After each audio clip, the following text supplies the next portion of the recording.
성경은 하나님의 말씀입니다. 하나님의 말씀으로 나의 가치관을 세우겠습니다. 나는 성경적 가치관으로 판단하고 결정하고 행동하겠습니다. 나는 오늘 주시는 하나님의 말씀에 귀를 기울여 듣겠습니다. 그리고 그 말씀에 순종하도록 힘쓰겠습니다. 아멘.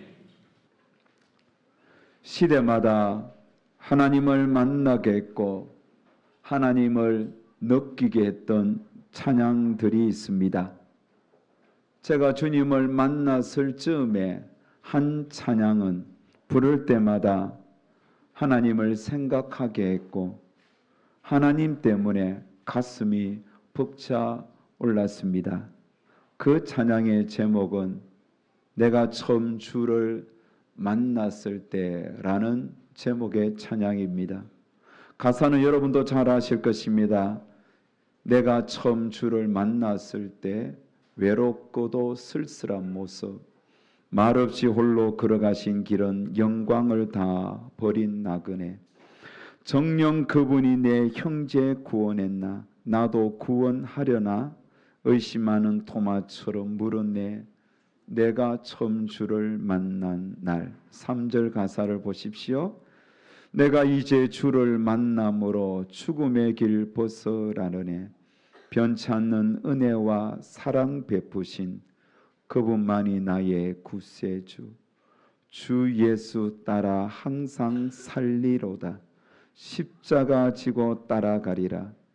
할렐루야. 주를 만난 이 기쁨, 영광의 찬송을 돌리리.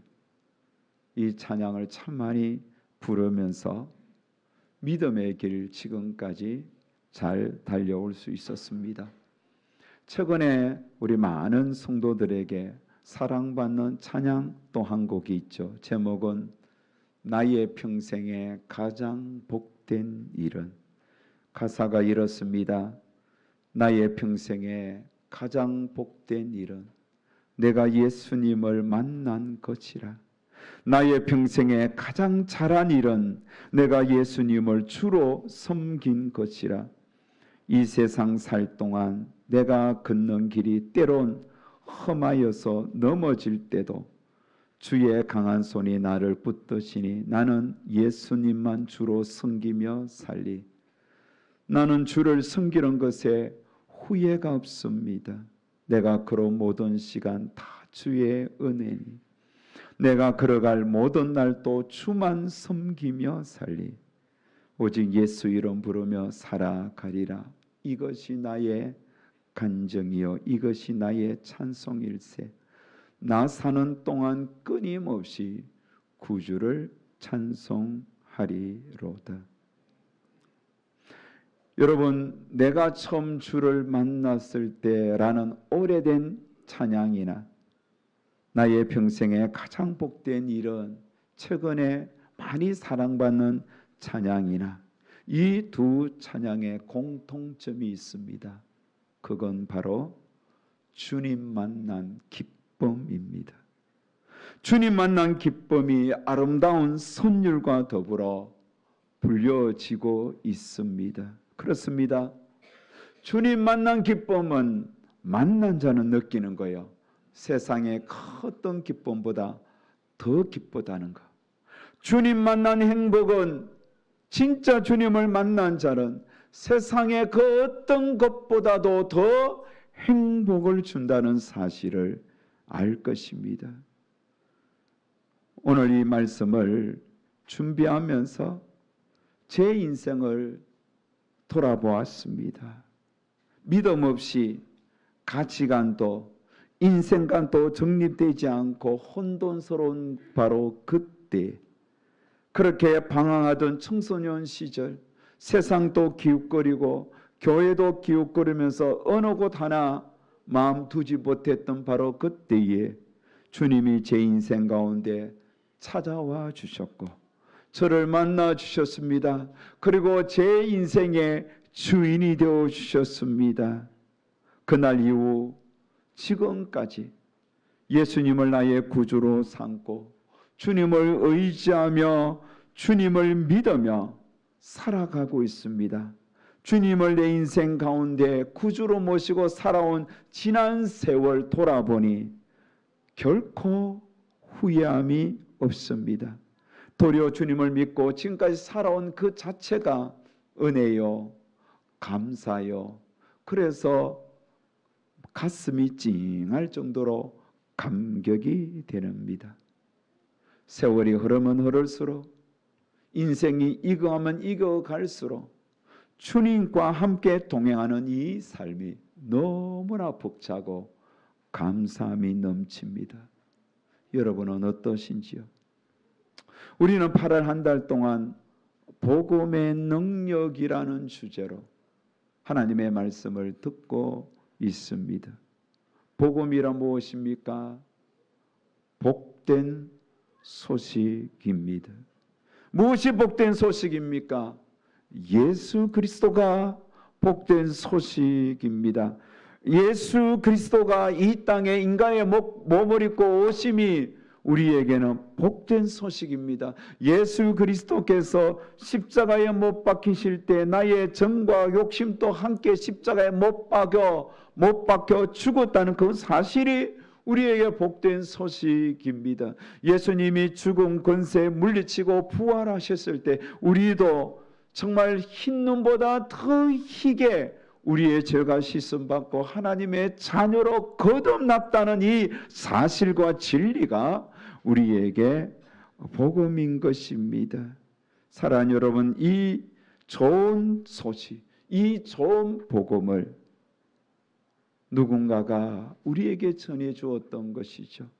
특별히 여러분, 우리 민족에게, 우리 민족을 사랑한 복음 전도자들이 일찍이 이 땅에 들어왔습니다.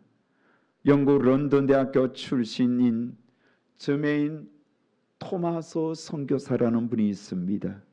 그는 1866년 통역관 자격으로 미국 상선 제널러 스머너를 타고 조선에 복음을 전해주기 위하여 왔다가 그가 탄 배가 파손다고 불이 나서 겨우 대동강변에 내렸는데 그 앞에는 조선 군관들이 칼을 들고 기다리고 있었던 거예요. 그래서 토마스 선교사는 자기가 들고 온 성경책을 꺼내면서 제발 이 말씀은 받아주시오, 이 말씀은 받아주시오라고 그 성경을 내밀고 조선 군관 박충근에 의하여 그는 죽임을 당했던 것입니다. 그로부터 20년의 시간이 흘렀습니다. 1885년 4월 2일 미국 명문 뉴욕대 출신 언더우드 선교사가 부산 항을 통하여 입국했습니다. 3일 지난 1885년 4월 5일 펜실베니아주 프랭클린 앤드 마샬 대학 출신 아펜셀러 선교사님이 인천 제물포 항구로 통하여 이 조선 땅에 들어왔습니다. 여러분, 저분들이 조선 땅에 들어온 이유는 한 가지입니다. 복된 소식, 복음을 전해주시기 위하여 어둠에 짙게 깔린 우리 민족에게 생명의 복음 예수 그리스도를 전해주기 위하여 저들이 이 땅에 왔던 것입니다. 그래서 저들은 이 땅의 풍토와 또 여러 가지 기후와 싸우면서 또한 이 백성들의 정말 어둠에 짙게 깔린 그런 사마니즘과 유교와 불교의 문화권 속에서 젖어 있는 우상 숭배자인 조선인들의 그런 가치관과 싸우면서 목숨을 다하여 생명을 전했던 것입니다. 그렇게 그들이 뿌린 복음의 씨앗은 오늘의 대한민국을 있게 했습니다. 여러분, 저들이 뿌린 복음의 씨앗, 또 저들이 세웠던 학교, 저들이 세웠던 병원이 오늘날 대한민국을 대표하는 학교와 병원이 되었고, 저들이 뿌린 복음의 씨앗은 전국 방방곡곡으로 복음으로 인하여 교회가 세워졌던 것입니다. 여러분, 대한민국 다녀보십시오. 얼마나 많은 곳에 교회가 세워져 있는지 보고 깨닫게 될 것입니다. 이번에 전교인 수련회 갔던 청송 행복한 교회는 작은 시골 마을 그 안쪽에 깊숙한 곳에 자리해 있었습니다. 산 밑에 교회가 있었습니다. 여러분, 제가 이렇게 저희 고향도 시골이지만은 그렇게 시골 꼴짝엔 처음 가봤어요. 도로가 얼마나 좁은지 차 2대가 비키지를 못해요. 그래서 교회로 이렇게 오고 가는 그 길목에 도로가 좁고 초만은 또 나와 있어서 누구라고 말하지 않겠지만 차도 끄는 사람이 있어요. 우리 일행 중에. 에? 그리고 여러분 오고 갈 때에 전화를 미리 합니다. 우리 차량 운전하는 분들에게 내가 내려갈 테니 올라오지 마라. 올라갈 테니 내려오지 마라. 여러분 딱 만나면 이건 이 후진에서 가면 이거는 뭐 쉽지 않은 거예요. 너무 길이 꼬불거리고 또 좁아서. 그런데 그 오지에 행복한 교회라는 작은 교회가 시골교회가 있었어요. 지은 지도 얼마 되지 않았어요. 교회를 개척한 지도 그렇게 오래되지 않았어요. 교회는 깨끗했지만 교회가 너무 협소해서 우리 성도들이 몇 명만 더 와도 집회하기가 참 힘들 정도로 좁았지만 하나님께서 이번에 큰 은혜를 주셨는데 제가 목사님과 이렇게 사모님과 대화하면서 깜짝 놀란 것 중에 하나가 그 교회 사모님이 거의 70이 다 되신 분인데 그 연세에 한양대 음대 피아노를 전공했더라고요. 피아노과를 나왔더라고요. 이야. 그리고 캐나다에서도 목사님은 공부하고 오신 유학파예요. 그런데 그 산골짜기에 정말 마을도 주민이 몇 가구 되지 않은 그곳에서 예수 생명의 복음을 전하는 거 보면서 제가 참 많이 놀랐습니다. 여러분, 무엇 때문에 그분들이 그곳에 갔겠습니까? 받은 복음을 그 추구하는 영혼들에게 전하기 위해서라는 겁니다. 제가 즐겨 보는 유튜브 채널이 하나 있습니다. 백년교회 순례자입니다. 그곳에는 한국 교회의 100년 된 교회를 소개하고 있었습니다. 어제 말씀을 전하면서 들어가 보니 265번째 교회인 건천제일교회가 소개되고 있었습니다.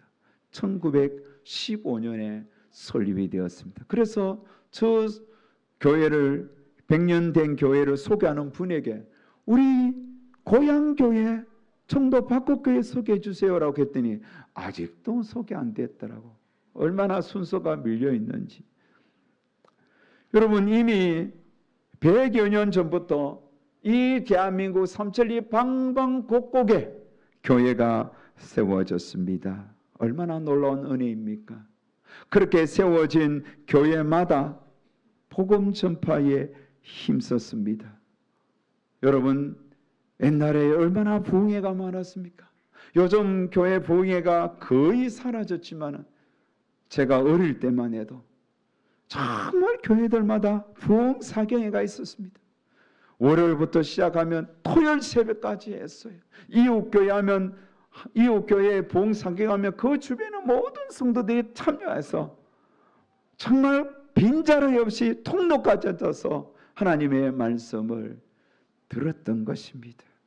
그리고 뜨겁게 찬송했죠. 여름 되면 성경학교 있지요. 또 수련회 있지요.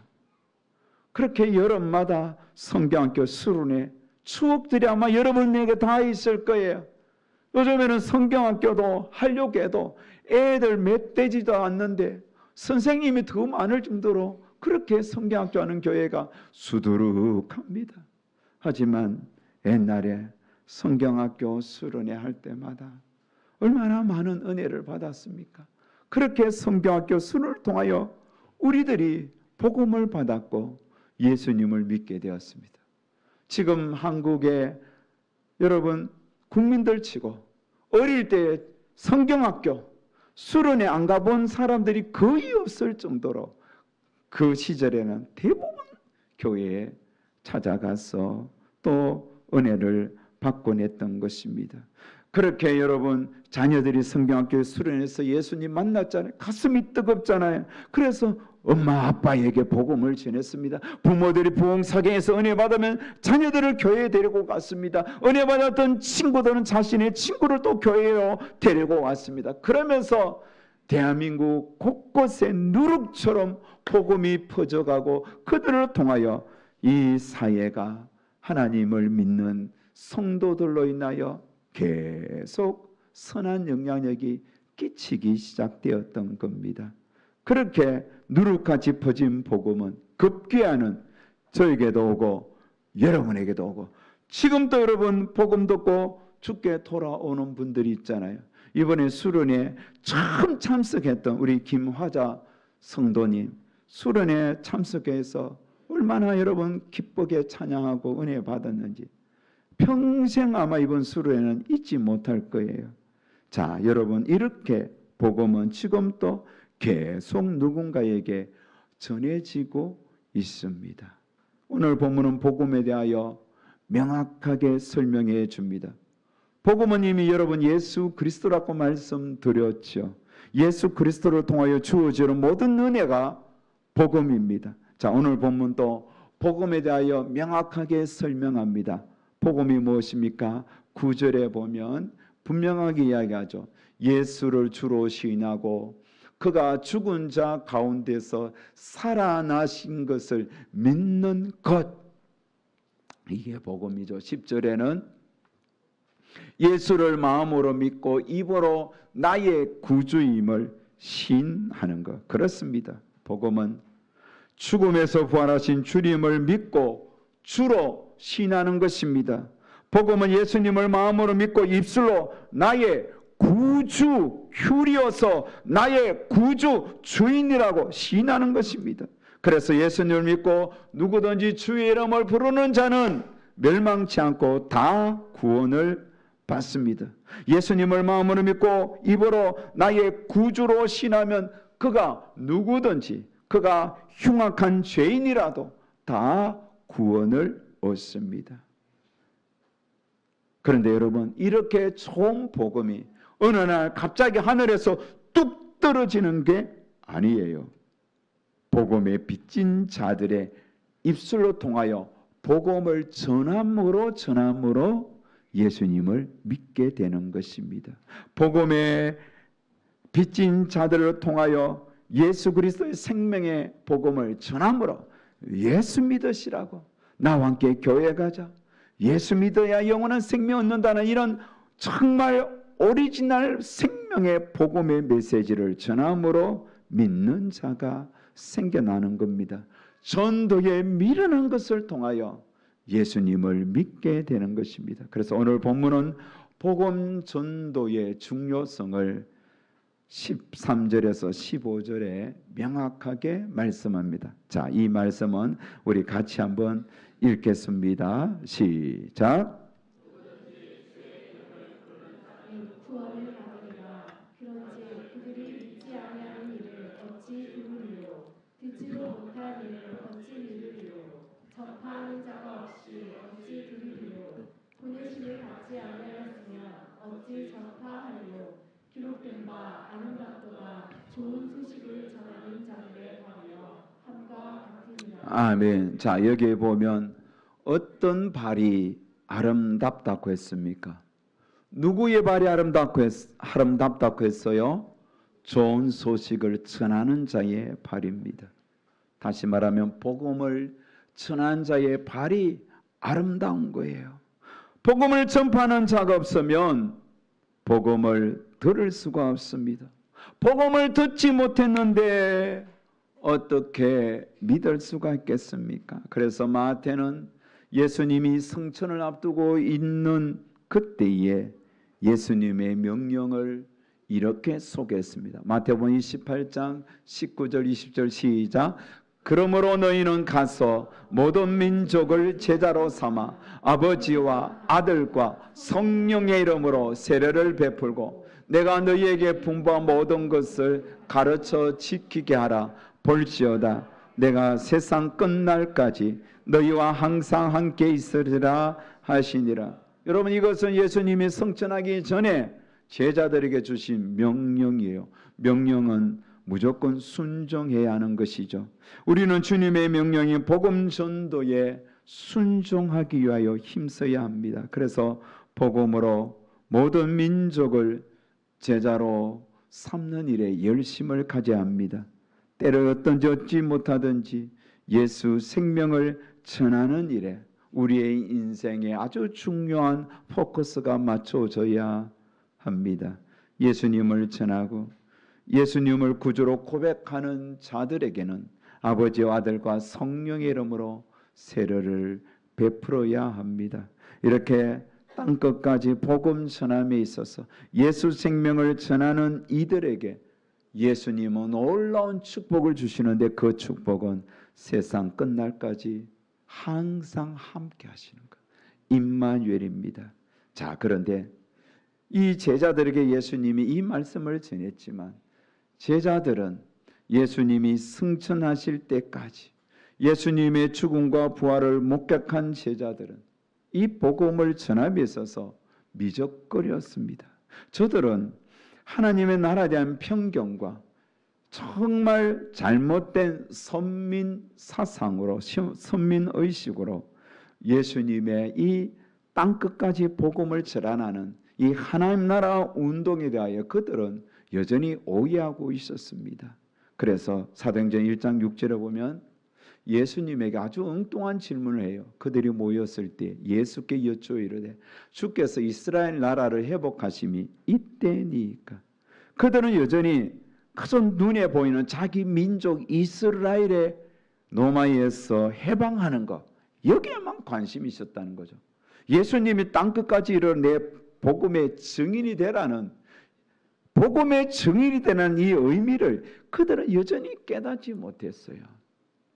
그들이 깨닫는 때는 예수님이 오순절날 마가의 다락방에서 성령이 임한 이후에 복음의 본질을 깨닫지, 그전에는 잘 깨닫지 못했어요. 그래서 이렇게 엉뚱한 소리라는 제자들에게 예수님은 사도행전 1장 7절에 보면 이렇게 말씀합니다. 이러시되 때와 시기는 아버지께서 자기의 권한에 두셨으니 너희가 알 바 아니라고 했습니다. 너희가 알 바 아니라.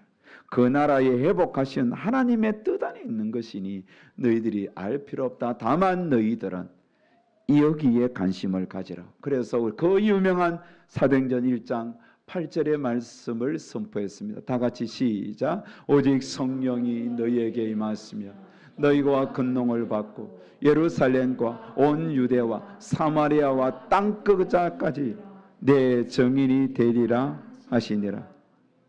여러분, 예수님께서 말씀하신 이 요지는 무엇입니까? 복음의 증인 되는 거예요. 복음의 증인. 복음의 증인에게는 복음을 더 잘 전할 수 있도록 예수님께서 권능을 주십니다. 예수님은 무지한 제자들에게 복음의 권능을 받고 예루살렘과 온 유대와 사마리아 땅끝까지 이르러 복음의 증인, 내 증인이 되라고 했습니다. 예수님의 제자들은 마가의 다락방에서 임한 오순절 성령 체험을 하고 그때부터 정말 그들은 유대와 사마리아와 땅끝까지 이르러 예수님의 복음의 증인이 되었어요. 죽기까지 예수 복음을 힘있게 전하다가 하나 둘 주 앞에 갔던 것입니다. 그렇습니다. 사랑하는 여러분, 복음 전도는 교회의 사명이요 성도의 사명입니다. 예수님을 믿어야 구원을 얻고 예수님을 믿어야 죄 사함 받습니다. 그래서 예수님을 구주로 영접하는 자들에게는 영생의 복이 주어진 거예요. 살아서 믿는 자는 영원히 죽지 않는 거예요. 그래서 여러분, 예수 믿는 것이 그만큼 중요합니다. 오늘 이 자리에 오신 여러분들은 예수를 구주로 고백하신 분들입니다. 예수를 구주로 고백했기에 여러분은 지금 주 안에서 살다가 주님이 오라면 영원한 하나님의 나라 가게 되는 것입니다. 여러분 이렇게 예수님을 믿도록 오늘 이렇게 예배하는 자리에 앉아 있도록 오늘 이 생명의 말씀을 듣도록 누군가가 여러분에게 복음을 전해준 자가 있어요. 누군가가 여러분의 손을 잡고 교회에 이끈 자가 있다는 것입니다. 여러분이 예수님을 더 잘 믿도록 관심을 가지고 기도해 준 자가 있다는 것입니다. 그래서 우리가 신앙이 조금씩 성장하고 익어가는 것입니다. 그렇다면 우리가 해야 할 일은 나도 누군가에게 예수님을 믿도록 이끌어야 하는 거예요. 누군가가 예수 믿고 구원을 받도록 참 기쁨과 행복을 얻도록 나도 누군가에게 예수님을 전해야 하는 것입니다. 오늘 여러분 우리 주변을 보십시오. 우리 형제들, 우리 가족들, 부모 형제들 보십시오. 예수님을 알지 못한 채 죽어가는 영혼들이 얼마나 많습니까? 내 부모가 연로해지고 있는데 아직도 여전히 복음에 대하여 강팍한 마음을 갖고 있죠. 내 자녀들이 복음에 대하여 강팍한 마음을 갖고 있죠. 여러분 안타까워하고 있잖아요. 안타까운 심정으로 더 많이 기도하세요.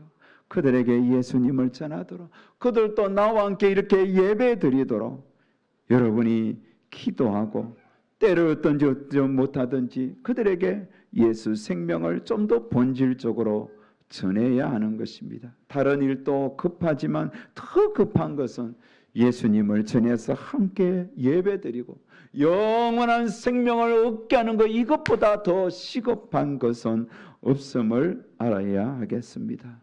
원래 여러분 제가 우리 동기회 회장을 맡고 있는데 참 유독 우리 동기회 안에 동기 목사님 몇 분 또 돌아가시고 또 그 부모님들이 참 많이 돌아가세요. 그래서 어떤 우리 친구 목사님이 어떻게 김 목사님이 회장할 때 왜 이렇게 어른들이 많이 돌아가시나 그런 말을 하더라고요. 그런데 여러분 뭐 그것뿐만 아니라 우리 교회 또 여러분 부모님들 몇몇 분들이 원래 여러분 돌아가셨잖아요. 예수님을 잘 믿다 간 분도 있지만 그렇지 못한 분도 있어요. 이렇게 옛날에 교회 다니다가 교회 쉬고 있다가 돌아가시기 직전에 제가 가서 예수 생명 복음 전하고 찬송 불러주고 기도해주고 그 영혼이 평안하게 천국 가신 분들이 있습니다. 그렇게라도 천국 갈 수 있도록 애쓰고 힘쓴 거 정말 귀한 일이죠. 얼마나 감사한 일이에요. 사랑하는 여러분, 이렇게 아직도 우리 부모님이 예수님을 등지고 있다면 기도 많이 하셨어. 어떻게든 여러분 교회에 데리고 오시든지 아니면 저를 한번 만나게 해주시든지 아니면 여러분이 복음을 전하든지 간에 한번 기도받게 하시든지 어떻게 하든지 복음을 접촉할 수 있도록 해야 되겠습니다. 제가 수요일 오전마다 제일사랑 그 어르신 복지센터에 설교하기 위해서 갑니다. 제일복지센터에 저보다 먼저 온 사람은 지금 거의 없어요. 우리 원장님 외에는 없어. 여러분 그곳에서 제가 설교를 하는데 설교의 주제는 오직 한 가지입니다. 예수 믿고 천국 가시라는 거예요. 예수 믿고 천국 가라. 여러분 그 어르신 그 연세에 이뻐지겠습니까? 건강해지겠습니까? 그들에게 소망이 돈 많이 버는 거겠어요? 아니잖아요. 예수님 만날 준비하는 거예요. 예수 믿고 영원히 사는 천국에 가도록 힘쓰는 거예요. 그래서 매주 그렇게 복음을 전할 수 있다는 게 얼마나 큰 은혜예요. 그 어르신들이 우리 그 할아버지 할머님들이요 설교할 때 얼마나 잘 듣는지 몰라요. 여러분 그렇게 예배 드릴 수 있다는 그 자체가 제일사랑복지센터도 큰 축복의 공간인 것입니다. 사랑하는 여러분, 예수님을 믿으면 참 좋습니다. 참 좋은데 뭐라 설명할 길이 없지요. 참 좋은데 설명이 어렵더라도 여러분 기도하면서 예수님을 얼굴로 전하세요. 평안함으로 전하세요. 따뜻함으로 전하세요. 착한 행실로 전하세요. 요즘 말로 예수 믿으면 대박입니다. 한번 따라합시다. 예수 믿으면 대박입니다. 믿습니까? 옆 사람에게 한번 인사합시다. 예수 믿으면 대박입니다. 그렇죠. 예수 믿으면 인생 역전이 일어난 거예요. 예수 믿어서 대박인 영혼들이 우리 청년들 중에 여럿이 있어요. 예수 믿어서 정말 대박인 증거가 접니다. 여러분, 제 친구들 똑같이 시골에서 자랐지만 예수 믿은 저하고 예수 믿지 않고 살아온 친구들은 삶이 벌써 여러분 차이가 많이 나는 거예요. 말씀의 결론을 맺겠습니다. 예수님을 향한 믿음은 선택이 아니라 필수입니다. 반드시 예수님 믿고 의지하며 사셔야 됩니다. 남은 삶도 지금보다 더 예수 잘 믿는 여러분 되시기 바랍니다. 남은 삶도 예수님의 사랑에 감격하고 예수님을 전하는 복음 전도자로 살아가시길 바랍니다. 예수 믿으면 증거도 많고 참 행복합니다. 우리 모두 예수 믿으라고 찬양하면서 이 좋은 예수 그리스도의 생명을 힘있게 선포하는 우리의 남은 삶이 되었으면 좋겠습니다.